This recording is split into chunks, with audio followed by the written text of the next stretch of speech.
Como la mayoría sabe, hace poco hice un video reseña hablando sobre el segundo libro de la continuidad de Canción de Hielo y Fuego, o sea, Choque de Reyes.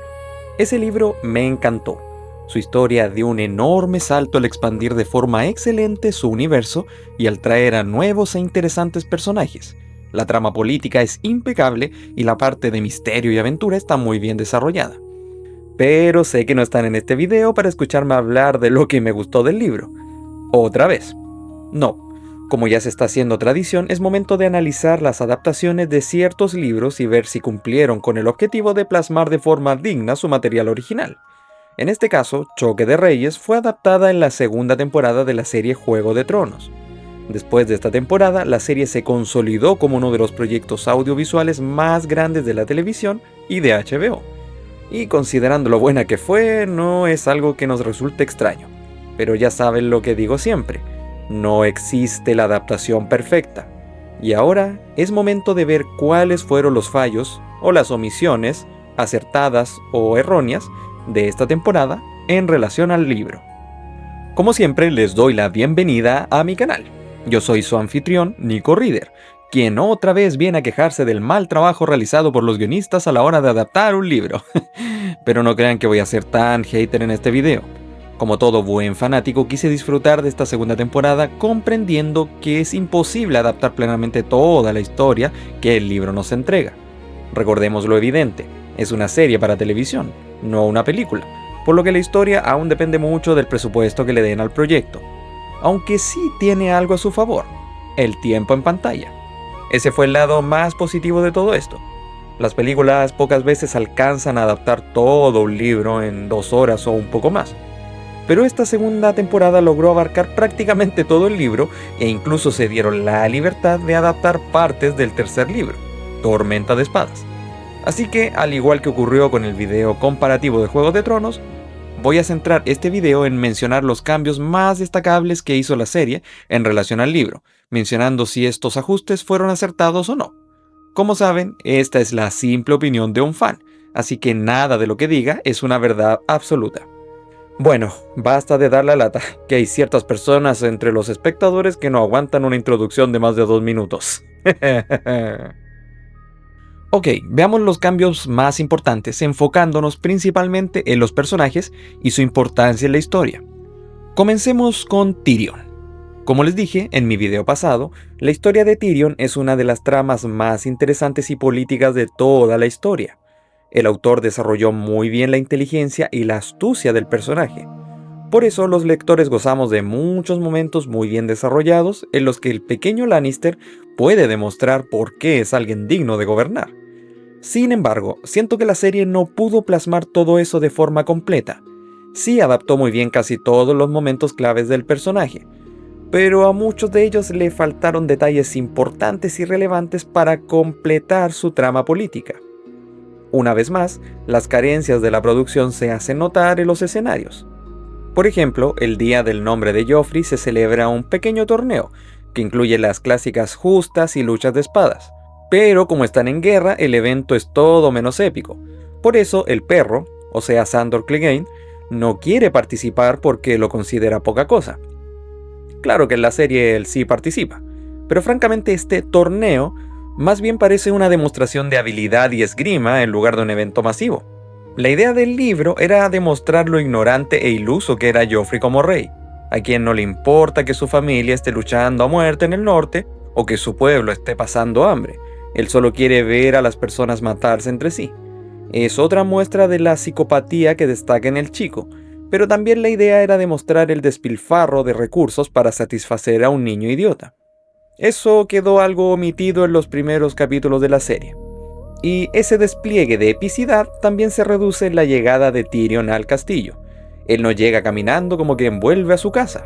En el libro lo hace montado a caballo, seguido de sus hombres, imponiendo cierto respeto. También lamenté que omitieran un aspecto importante referente a su relación con sus otros sobrinos. En ese momento, Tommen estaba por participar en el torneo con un muñeco de práctica adecuado para su edad. Demostraba ser un niño muy dulce, pero aún así se cae sin querer de su caballo. Pero cuando ve llegar a su tío, tanto el niño como su hermana Myrcella corren a abrazarlo. Aquí se ve el amor que Tyrion tiene por sus sobrinos, el cual es recíproco. Pero en la serie, su saludo, aunque es cordial, es demasiado insípido y frío. La idea era mostrar la bondad de estos hermanos, los cuales, a diferencia de Joffrey, tienen un buen corazón. En ese sentido son más parecidos a Jaime, aunque suene perturbador. Los momentos así se van a repetir muchas veces, así que háganse a la idea de que hablaremos de forma muy extensa sobre esto. Pero a eso vinieron. Otro ejemplo es el primer encuentro de Cersei con Tyrion, el cual es mucho más extenso e intenso en el libro. Tyrion se burla de la acusación sobre el incesto entre ella y Jaime, restándole importancia. Incluso le dice una de mis frases favoritas al ser tan maravillosamente atrevido. Dice: "No me importa con quién te acuestes, aunque me parece una injusticia que te abras de piernas para un hermano y no para el otro". Ese momento fue demasiado épico. Representa perfectamente quién es Tyrion. Claro que eso lo hizo ganarse unas buenas cachetadas, pero valió la pena. En la serie solo muestran la primera parte de ese encuentro, y es algo francamente decepcionante. Otra cosa que se desarrolla mucho mejor del personaje son sus habilidades para gobernar. De forma acertada, elimina cualquier estupidez que Joffrey haya realizado. La serie ya nos mostró cómo envía a Janos Lind al muro, pero omite cómo elimina las muestras de crueldad visibles por desembarco del rey, como por ejemplo quitar las cabezas de los Stark, entre ellas la de Ned, de las picas. Y de hecho, fue él quien envió el cuerpo de Ned hacia Catelyn para así poder darle un entierro digno como un acto de buena fe. Las acciones de Tyrion están muy bien planeadas en el libro, y de hecho él es mucho más astuto. Por ejemplo, no se lleva a Shae al castillo, ya que sabe que si descubren que es su prostituta la van a matar. Además tendrían algo con que chantajearlo. La deja en un hogar en la ciudad y la visita cuando puede. Que después decida incluirla como criada en la corte, al igual que en la serie, es otro tema. Pero se establece que Tyrion intenta ser mucho más inteligente y no tan confiado. Y Shae no actúa como una novia caprichosa. En el libro es casi una niña, pero no es alguien exigente. Y de hecho, eso es otra cosa importante a tratar, la relación de ambos. Tyrion sí se enamora de la chica. Tristemente la ve como una sustituta de su primera esposa, Tisha. Pero para Shae, Tyrion es solo su benefactor, el hombre que le provee dinero, seguridad y comida. Nunca demuestra estar enamorada de él, a diferencia de la serie en la que claramente el amor entre ambos es mutuo. Claro que si me preguntan, ella actúa como una novia algo tóxica, pero bueno, eso ya es opinión mía. Y obviamente el cambio más importante radica en el final tanto de la serie como en el libro. La batalla del Aguas Negras es el evento cúlmine de la historia. Admito que la serie hizo un buen trabajo adaptando la inmensidad de la batalla, pero quedó algo corta al mostrar el verdadero plan de Tyrion con los barcos y el fuego valirio. Además, los guionistas fueron muy poco sutiles con su intento de asesinato.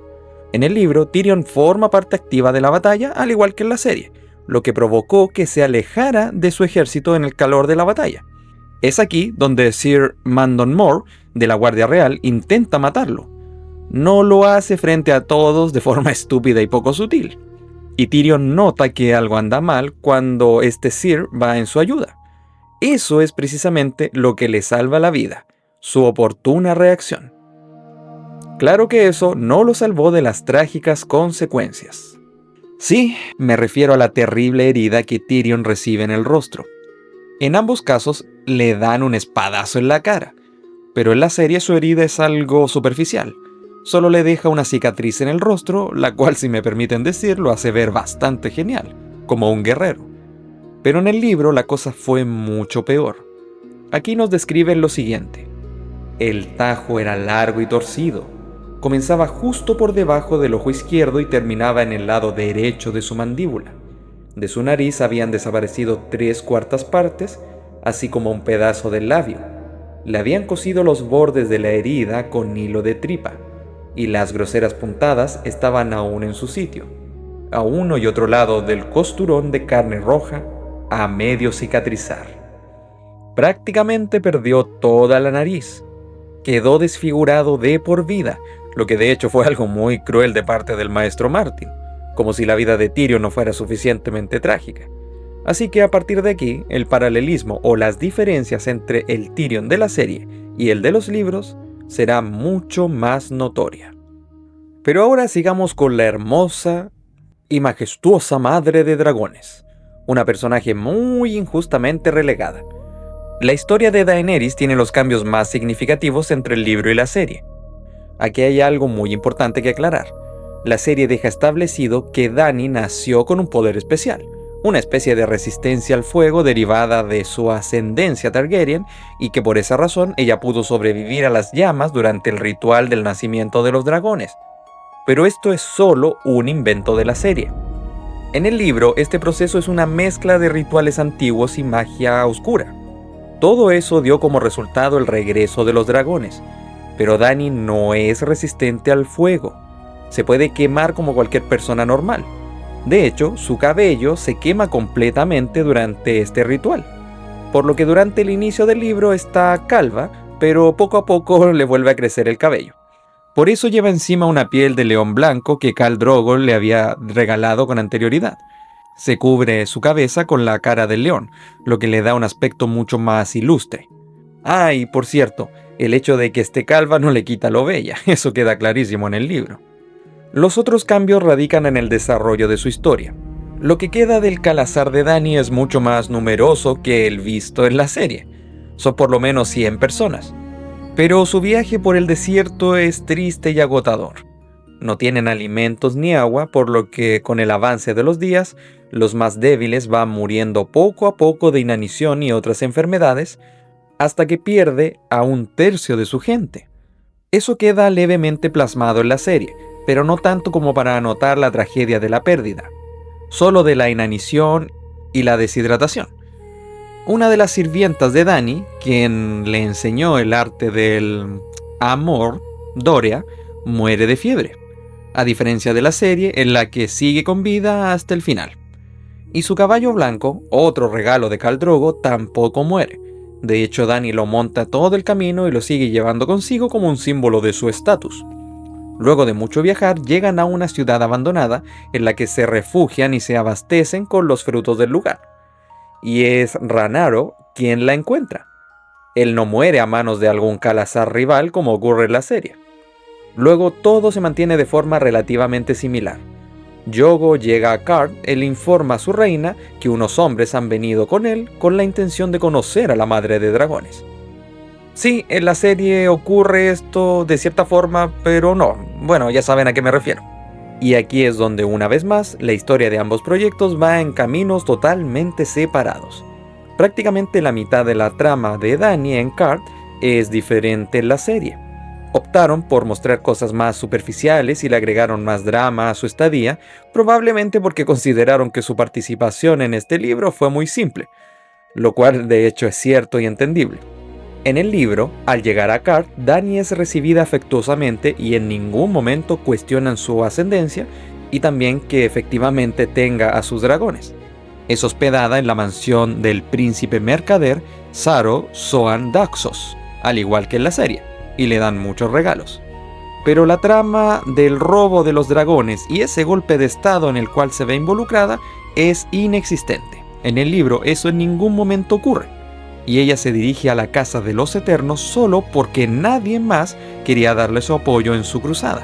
Sin mencionar que, con respecto a las visiones, ella tiene muchas más de las que se ve en la serie y son totalmente diferentes.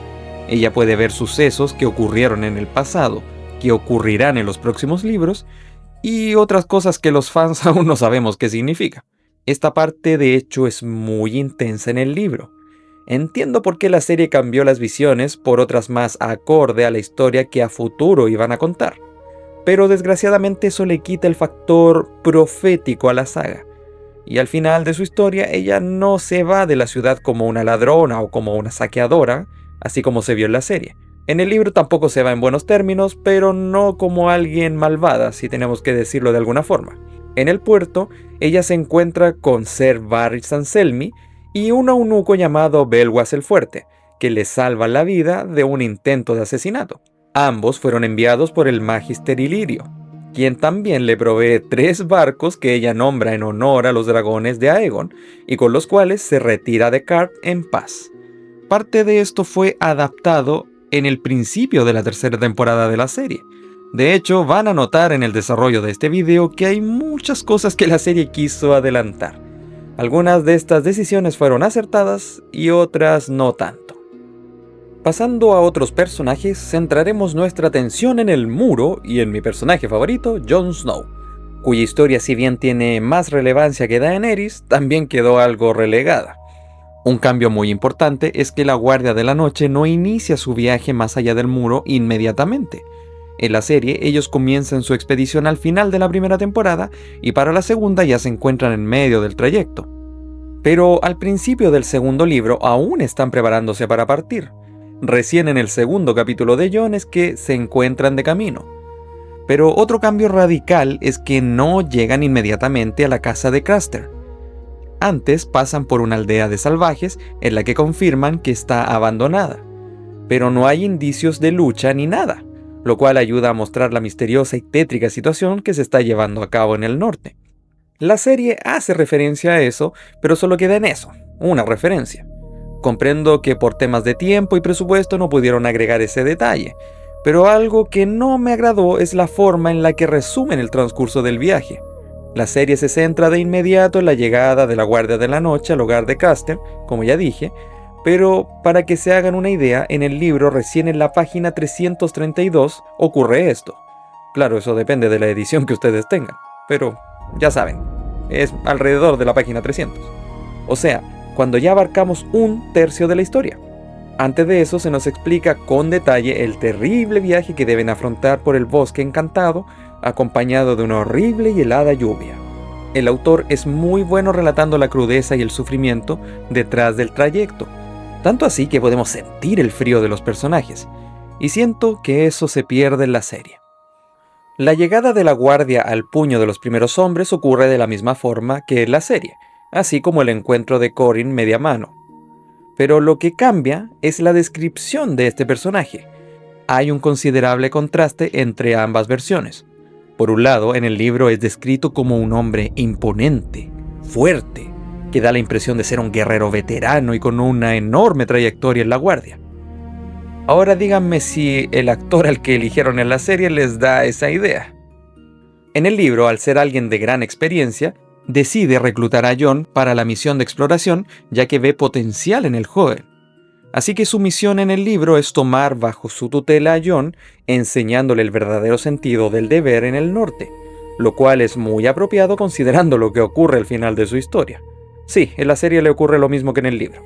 Y hablando de eso, no piensen que el encuentro entre Jon e Ygritte no ocurre. Es una de las escenas mejor adaptadas de la serie. El tema es que en el libro Jon decide liberarla al verse incapaz de matarla. En ningún momento la lleva consigo como prisionera, lo cual nos quita todas las interacciones que ambos tienen durante la parte final de la temporada. Entiendo que este cambio fue para darle más desarrollo a la historia de ambos, lo que a su vez nos permite obtener más detalles de la realidad del norte mediante el testimonio de la chica. Pero aún así el cambio es considerable. Aquí francamente no sé qué opinar. En algunos aspectos es algo bueno, en otros aspectos no es algo bueno.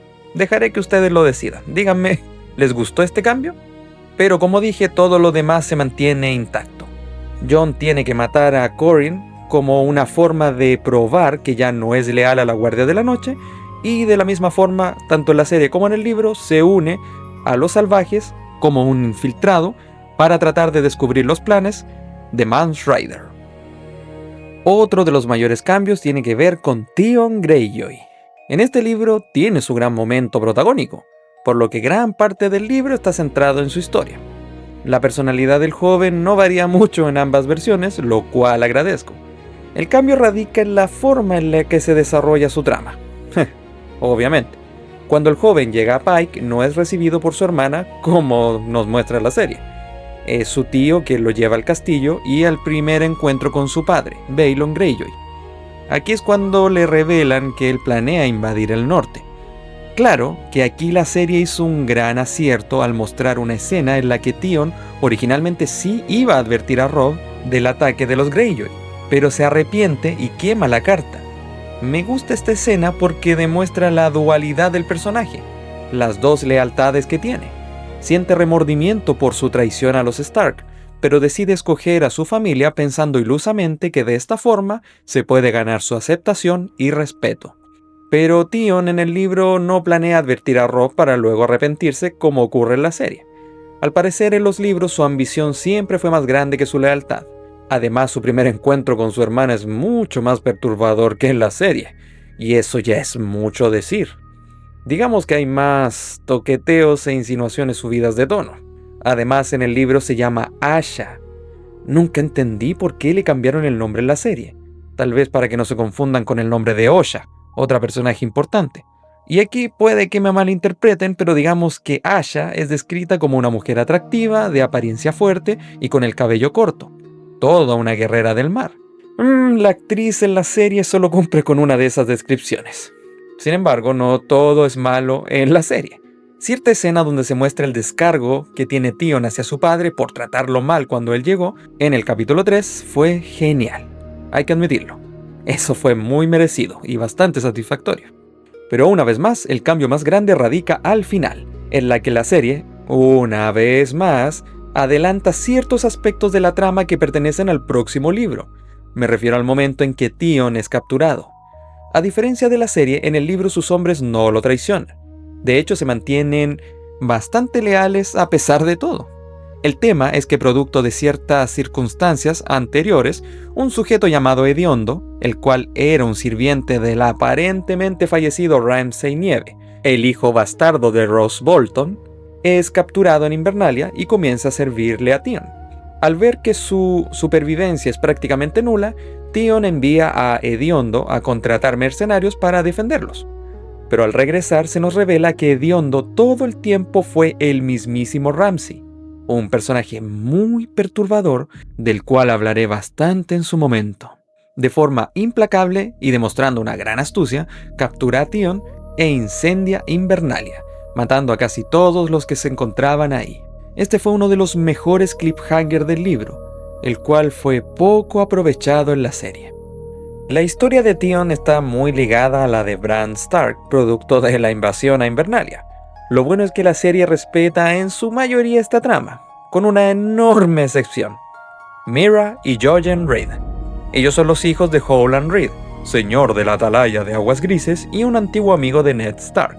A la mitad de la historia en el libro, ellos llegan a Invernalia a jurar lealtad a Robb como nuevo rey en el norte y a ofrecer sus servicios. Pero la realidad es que ellos viajaron para ayudar a Bran con sus habilidades de cambiapieles.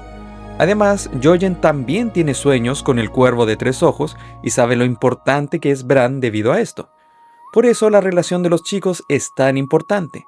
En su lugar, la serie decidió retrasar este encuentro hasta la 3ª temporada, en el capítulo 2 si no me equivoco.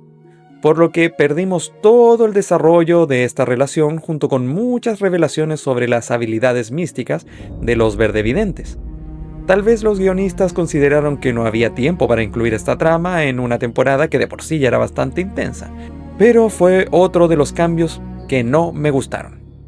Honestamente, cuando estaba escribiendo este guión me resistía a llegar a esta parte del video, porque créanme que hablar de Arya y su papel en esta historia es muy fuerte, sobre todo cuando es capturada por los hombres de los Lannister.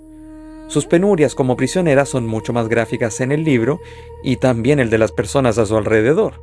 Aquí nos hablan de cómo la montaña, o sea Gregor Clegane, y sus hombres matan sin compasión a quien sea, desde bebés hasta ancianos. Abusan de cualquier mujer que vean, en especial las bellas, y luego simplemente las matan. El autor aprovecha esto para resaltar la crueldad de la guerra, pero la serie reduce esto significativamente a una secuencia de escenas crueles en Harrenhal, las cuales, admito, están bastante buenas, pero se sienten algo censuradas. Y hablando de Harrenhal, el mayor cambio tiene que ver cuando Arya es retenida en este lugar, porque en el libro en ningún momento se encuentra cara a cara con Tywin Lannister y mucho menos le sirve de copera. De hecho, ellos jamás cruzan palabras. Es a Roose Bolton a quien sirve por un tiempo. Luego les explico por qué. Y la verdad, aquí tengo que darle un punto a la serie. Es verdad que causa cierto ruido el pensar que Tywin tenga frente suyo a una de las Stark más importantes de la historia, la cual puede darle una enorme ventaja en la guerra. Pero en su defensa, él nunca había visto a Arya, así que no tenía cómo saber que se trataba de la chica. Y de todas formas, cualquier falencia de guión se perdona por las geniales interacciones que tienen ambos personajes. Es uno de los pocos momentos en que simpatizamos con Tywin, quien demuestra no ser simplemente un hombre frío y calculador. Trata con bastante respeto y dignidad a la chica. Y el cambio final tiene que ver con la relación entre Arya y Jaqen H'ghar. Una diferencia radica en los nombres que ella le susurra y las razones por qué lo hace. Claro que al igual que en la serie, ella lo convence para que elimine a los hombres de los Lannister, pero el supuesto plan de escape no existe. Jaqen la ayuda a deshacerse de los Lannister luego de que Tywin se retira, pero no la libera. En su lugar, Harrenhal pasa a ser posesión de los Bolton, lo que hace que Arya sirva como copera a Roose Bolton, pero no cambia demasiado su situación, solo deja de estar en peligro inmediato. Y aquí es cuando la serie pierde puntos, porque le quita un excelente desarrollo de personaje a Arya. En el libro, ella se da cuenta de que nadie la va a rescatar. No puede esperar otro golpe de suerte para liberarse. Por eso, decide tomar el control de su destino y sin ayuda de nadie, planea su escape. Y más aún, se lleva consigo a Gendry y Pastel Caliente. Este es un momentazo de Arya, porque el libro describe cómo espera la noche para tratar de salir del castillo. Va a hurtadillas hacia la salida y mata al guardia de forma rápida y letal. Luego roba 3 caballos y se va junto a sus amigos. Con esto, tenemos un gran vistazo al potencial que tiene la pequeña Stark como una personaje implacable. En cuanto al resto de las mujeres Stark, no hay tanto que mencionar, con algunas excepciones. Por ejemplo, en el caso de Catelyn, ella no pasa cada momento cerca de su hijo apoyándolo en su guerra. De hecho, en el libro ellos comparten solo un momento importante al principio de la historia y luego no se vuelven a ver hasta el próximo libro. Eso es debido a que Robb necesitaba alejarse de ella, no necesitaba sus consejos o su implicación en toda su estrategia bélica. Producto de esto, Catelyn pasa la mayor parte del tiempo en su hogar en Aguas Dulces, cuidando de su padre y fungiendo como señora de la Tierra de los Ríos. Esto le da una interesante ventaja. Tiene contacto directo con Jaime Lannister, quien es mantenido prisionero en el castillo.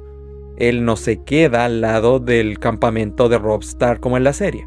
Sin embargo, en el libro ellos comparten una única escena, pero muy memorable y de las mejores de todo el libro. Conocemos un poco mejor la personalidad de Jaime, algo que en el anterior libro quedó relegado a una trama secundaria inexistente. Más allá de eso, la historia de Catelyn no cambia demasiado, con otra excepción que ya he utilizado demasiado. La serie nos adelanta algo que ocurre en el tercer libro. Otra vez. Definitivamente los guionistas no comprenden el sentido del cliffhanger, porque la narración de Catelyn finaliza cuando, luego de hablar con Jaime, le pide su espada a Brienne, dejando a abierta interpretación qué es lo que ocurre a continuación.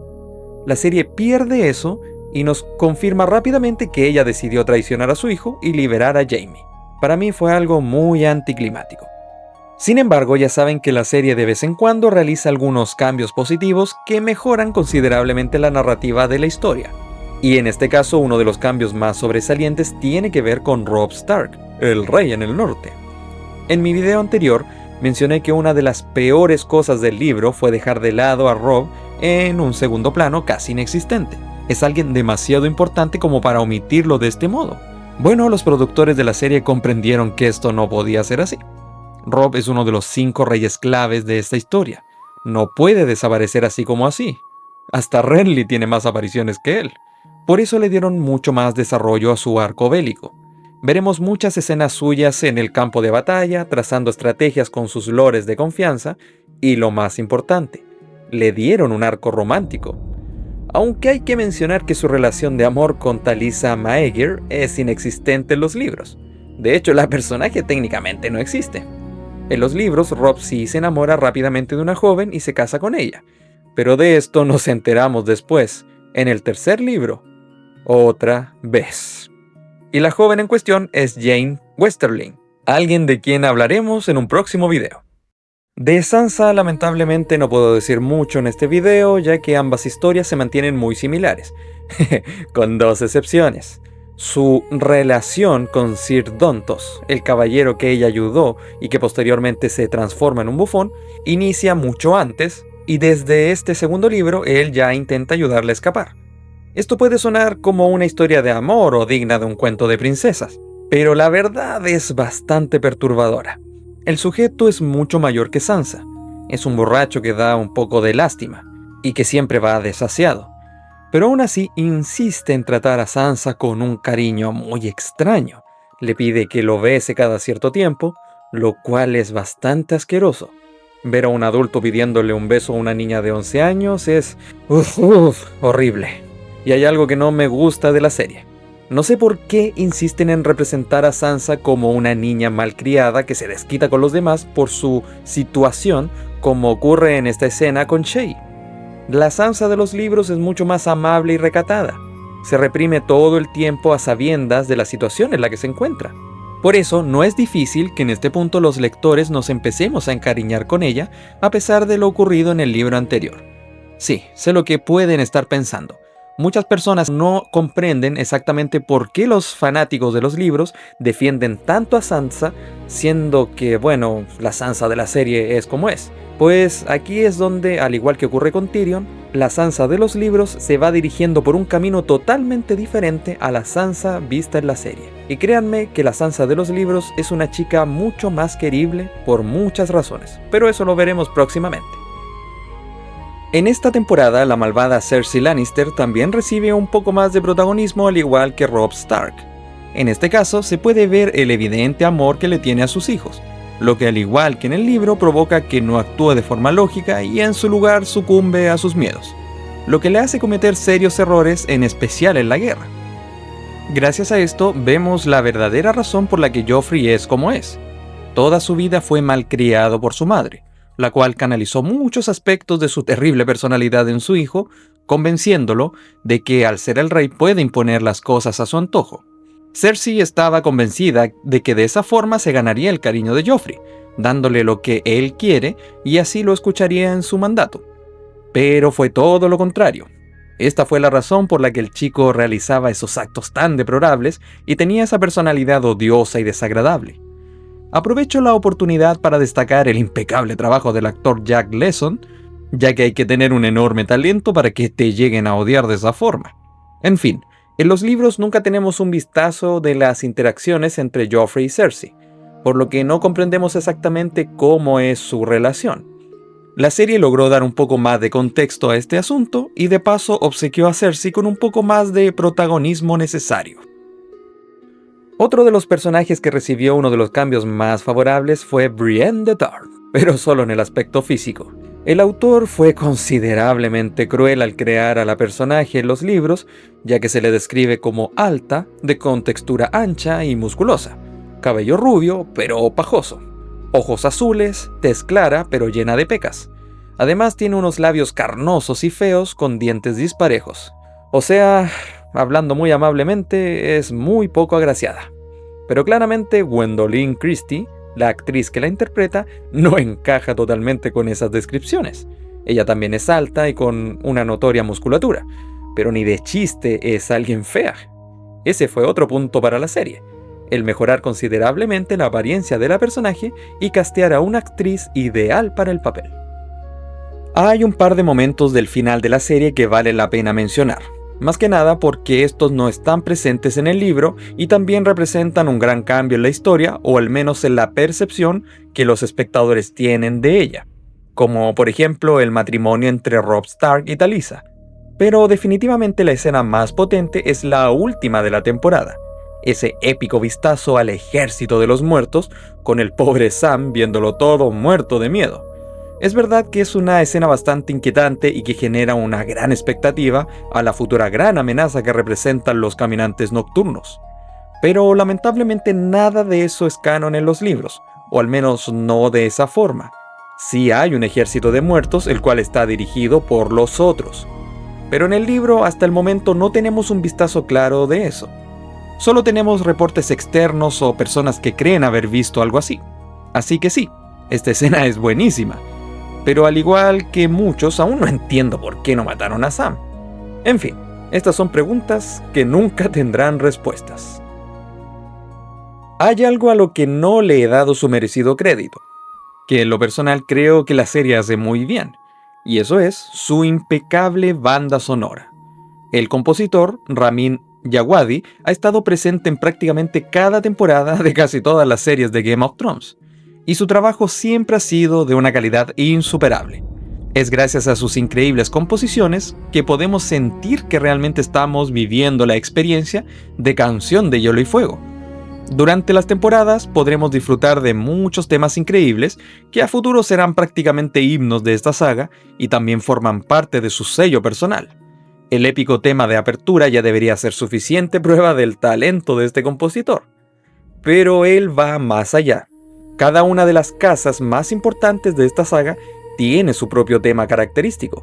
Los espectadores logramos reconocer cada una de ellas de forma automática. Pero en esta temporada hay un tema que destaca sobre todos. Me refiero a las lluvias de Castamere, el tema de la casa Lannister. Esta es una canción sumamente importante para lo que viene después. Por eso se nota que el compositor le puso mucha dedicación tanto a la melodía como a la letra. En estos tiempos es imposible no reconocer el tema e incluso la historia detrás de estos versos. Hay algo especial que quiero agregar en este video, que en su momento quise hacer en el video pasado de Juego de Tronos, pero me faltaba material. Cada libro destaca por no censurar ningún momento fuerte o perturbador. El autor quiere que los lectores sintamos esos momentos crueles como corresponde, cosa que la serie tiene que ajustar si quiere llegar a más espectadores, y también evitar algunas demandas. Por eso muchas veces deben eliminar estos momentos en cuestión, lo que me parece un desperdicio. Bueno, pronto planeo hacer un video hablando sobre esto, pero como un adelanto, aquí les dejo los momentos más perturbadores omitidos en este libro. Soné como Dross, es idea mía. En el libro, el horrible asesinato de los bastardos de Robert no es orquestado por Joffrey, sino Cersei. Fue uno de esos actos que demuestra su frialdad y maldad, pero las razones son las mismas que en la serie, para evitar que cualquier hijo verdadero de Robert intente quedarse con el trono argumentando que Joffrey es un bastardo. Uno de estos es Gendry, quien se salvó solo por la intervención de Varys. Lamentablemente, él asumió que los hijos mayores correrían más peligro y no consideró que los más pequeños o incluso los bebés también serían cazados. Un terrible error, porque todos y cada uno murió. De hecho, el libro relata que una joven madre que Robert conoció en un prostíbulo vio cómo asesinaban cruelmente a su bebé recién nacida y luego es brutalmente asesinada cuando intentaba salvarla. La chica no debía tener más de 18 años. Es una escena fuerte de ver en la serie, pero es mucho peor en los libros. También tenemos la forma en la que el autor describe las muertes en el viaje de Dany y su calazar por el desierto. Se nos describe cómo los enfermos y los viejos van pereciendo poco a poco y son dejados por el camino. Pero no solo ellos. En cierto punto se nos describe como una niña pequeña, prácticamente un bebé, también fallece. Era demasiado joven para cabalgar y no pudo continuar el viaje. El libro describe cómo tuvieron que escuchar los aullidos angustiados de su madre durante todo el día mientras seguían el viaje. Prácticamente todo el trayecto de Arya luego de ser capturada es una tortura visual y psicológica. Y el interrogatorio que sufren todos quienes estaban con ella a manos del llamado Cosquillas y también de la montaña es un despliegue de crueldad.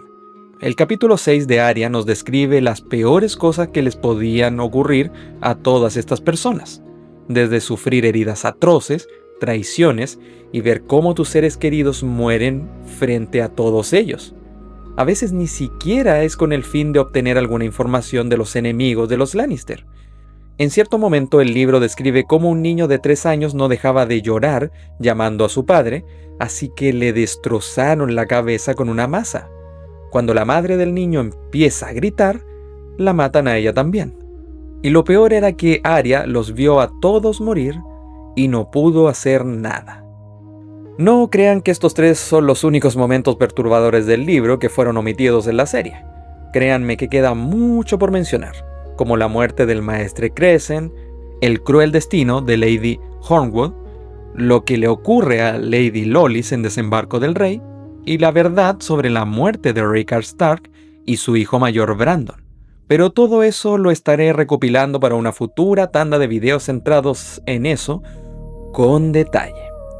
Pero todo a su tiempo. Una vez más, los lobos guargos fueron dejados de lado considerablemente. Y en este punto es imperdonable, porque aquí es cuando se evidencia que cada Stark tiene una conexión aún más profunda con su lobo, hasta el punto de volverse un cambiapieles. Todos menos Sansa, desde luego. En el libro se nos describe como Arya y Robb son quienes tienen menos desarrollada esta habilidad, pero más que nada porque no son conscientes de que la poseen. En el caso de Robb, durante la guerra aprovechó su conexión con Viento Gris para encontrar un camino oculto que lo llevó a un campamento Lannister, que posteriormente le dio una gran victoria. El libro dice que Robb y su lobo se comunicaban a un punto demasiado inusual, como si el chico supiera exactamente qué es lo que su lobo quería decir. Arya también comienza a desarrollar estas habilidades de forma similar. Ella sueña que es una loba, entra en el cuerpo de Nymeria sin querer y es testigo de sus vivencias en el bosque o cazando en aldeas cercanas. Los casos más desarrollados son los de Jon y Bran. De hecho, en el caso de ambos, hay varias personas que les hacen notar estas habilidades nacientes. Por ejemplo, en la expedición más allá del muro, Jon no solo sueña que está en el cuerpo de Fantasma, su lobo, sino que el mismísimo cuervo de 3 ojos, aunque parece que en realidad fue Bran, es quien hace que despierte aún más esta habilidad, lo que posteriormente permitió que Jon descubra un asentamiento del pueblo libre a través de los ojos de Fantasma, y también de esa forma supo que su lobo había sido atacado por un águila, la cual al parecer también estaba siendo controlada por otro cambiapieles. Cuando Jon cuenta estos sueños a Corryn y a los otros hermanos, ellos de inmediato deducen que son sueños de lobo, y que Jon es un cambiapieles. Y con Bran es aún más evidente, ya que desde el primer libro empieza a desarrollar estas habilidades, pero es con la llegada de Jojen y Mera Reed que se convence de esto. A partir de aquí, Bran entra más seguido en verano y puede controlar o influir las emociones del lobo.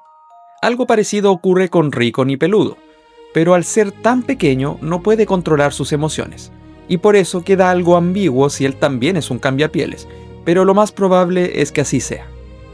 Aún quedan muchas cosas que mencionar con respecto a las diferencias entre la serie y el libro. No crean que olvidé las más importantes, como por ejemplo los momentos de Melisandre y la cantidad de veces que utiliza esta sombra oscura para eliminar a los enemigos de Stannis. O que, hablando del mismo Renly, se nos aclare que la diferencia de la serie no es gay, solo es muy amigo de Loras Tyrell. Y bueno, muchos momentos más. Pero como ya he dicho muchas veces, es difícil abarcar cada uno de estos cambios en un video de menos de 1 hora. Y créanme que en esta ocasión le puse mucho cariño al guión, que de cierta forma justifica la duración de este video. Pero también quiero que disfruten el libro por sí mismos y descubran qué cosas tiene para ofrecerles a diferencia de la serie. Por eso dejaremos este análisis hasta aquí. Ya les he spoileado demasiado. Les agradezco a quienes se quedaron hasta el final. Recuerden dejarme en los comentarios cuáles fueron los momentos que ustedes, lectores, no perdonaron que la serie haya eliminado, o también cuáles son sus momentos favoritos de la segunda temporada. Aún no llegamos a ese punto en el que la serie se volvió un asco, así que por ahora podemos destacar las cosas buenas, y también las malas. Y también recuerden apoyar este video si les gustó con su like, y los invito a suscribirse si no lo han hecho. Pasará algún tiempo hasta que vuelva a retomar los libros de Canción de Hielo y Fuego, pero no se preocupen, el próximo video reseña de Tormenta de Espadas probablemente sea el video más largo de toda esta tanda de videos. Y sí, eso también incluye al video comparativo que haré de ese libro. Así que les agradezco su paciencia. Nos vemos en un próximo video. Se despide Nico Reader y recuerden, Valar Morghulis.